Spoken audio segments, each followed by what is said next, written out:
সুপ্রভাত বন্ধুরা। অপেক্ষার মধ্যেও বিশ্বাস।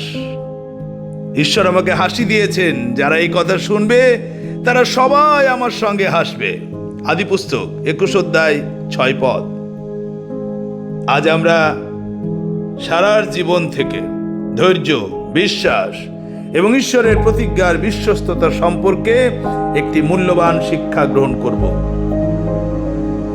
সারা ছিলেন আব্রাহামের স্ত্রী এবং ইসরায়েল জাতির জননী। তার জীবন আমাদের শেখায় যে ঈশ্বরের প্রতিজ্ঞা কখনো ব্যর্থ হয় না, যদিও তার পূর্ণতা লাভ করতে দীর্ঘ সময় অপেক্ষা করতে হতে পারে। সারার জীবনের শুরু ছিল অনেকটা সাধারণ। তিনি তার স্বামী আব্রাহামের সঙ্গে আরামদায়ক জীবন যাপন করছিলেন। কিন্তু একদিন ঈশ্বর আব্রাহামকে তার দেশ, আত্মীয় স্বজন এবং পরিচিত পরিবেশ ছেড়ে অজানা দেশে যাওয়ার আহ্বান জানালেন। সারাও সেই যাত্রার অংশ হয়েছিলেন। ঈশ্বর আব্রাহাম ও সারাকে একটি মহান প্রতিজ্ঞা দিয়েছিলেন। তাদের বংশধরদের মাধ্যমে একটি মহান জাতি গড়ে উঠবে। কিন্তু একটি বড় সমস্যা ছিল, সারা সন্তান ধারণ করতে পারতেন না। বছরের পর বছর কেটে গেল, প্রতিজ্ঞা রইল, কিন্তু সন্তান এলো না। অপেক্ষা দীর্ঘ হতে থাকলো। কখনো কখনো সারার বিশ্বাস দুর্বল হয়ে পড়েছিল। তিনি ভাবতে শুরু করেছিলেন হয়তো ঈশ্বরের প্রতিজ্ঞা অন্য কোনোভাবে পূর্ণ হবে। যখন ঈশ্বর আবারও প্রতিজ্ঞা করলেন যে বৃদ্ধ বয়সে সারা একটি পুত্র সন্তানের জন্ম দেবেন, তখন তিনি হাসলেন। সেই হাসি ছিল অবিশ্বাস ও বিস্ময়ের হাসি।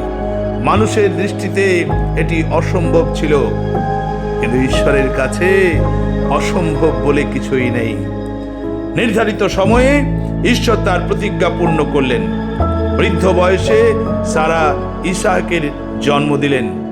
ইসাক নামের অর্থই হলো হাসি। যে হাসি একদিন সন্দেহের ছিল, সেই হাসি পরে আনন্দ আশীর্বাদের হাসিতে পরিণত হলো। প্রিয় বন্ধু, সারা জীবন আমাদের শেখায় যে ঈশ্বরের সময়সূচি আমাদের সময়সূচির মতো নয়।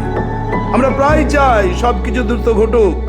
আমরা প্রার্থনা করি এবং সঙ্গে সঙ্গে উত্তর আশা করি, কিন্তু ঈশ্বর অনেক সময় আমাদের অপেক্ষা করতে শেখান। অপেক্ষার সময়টাই বিশ্বাসের পরীক্ষা। যখন আমরা কিছু দেখতে পাই না, তখনই কি আমরা ঈশ্বরকে বিশ্বাস করি? যখন উত্তর দিতে দেরি হয়, তখনই কি আমরা তার প্রতিজ্ঞা আঁকড়ে ধরে থাকি? সারা জীবন আরো শেখায় যে ঈশ্বর আমাদের দুর্বলতার মধ্যেও কাজ করেন। কখনো কখনো আমাদের বিশ্বাস টলে যায়। আমরা প্রশ্ন করি, আমরা সন্দেহ করি, তবুও ঈশ্বর তার বিশ্বস্ততা থেকে সরে যান না। হয়তো আজ আপনি কোনো প্রতিজ্ঞার পূরণের জন্য অপেক্ষা করছেন। হয়তো কোনো প্রার্থনার উত্তর এখনো আসেনি। হয়তো জীবনের কোনো স্বপ্ন অপূর্ণ রয়ে গেছে।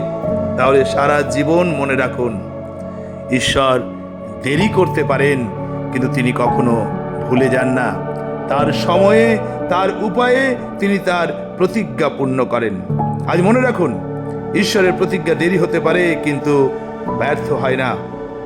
অতএব বন্ধু, অপেক্ষার মধ্যেও বিশ্বাস রাখুন, অন্ধকারের মধ্যেও আশা রাখুন এবং নীরবতার মধ্যেও ঈশ্বরের বিশ্বস্ততায় আস্থা রাখুন। প্রার্থনা করুন, হে প্রভু, সারার মতো অপেক্ষার সময়েও আপনার উপর ভরসা করতে আমাদের শিক্ষা দিন। যখন আমরা নিরুৎসাহিত হই, তখন আমাদের বিশ্বাসকে শক্তিশালী করুন। আপনার প্রতিজ্ঞার উপর নির্ভর করে চলার সাহস দিন এবং আপনার নিখুঁত সময়ের জন্য ধৈর্য সহকারে অপেক্ষা করতে সাহায্য করুন। যিশুর নামে এই প্রার্থনা চাই। আমিন। ভালো থাকুন, সুস্থ থাকুন, আবার দেখা হবে।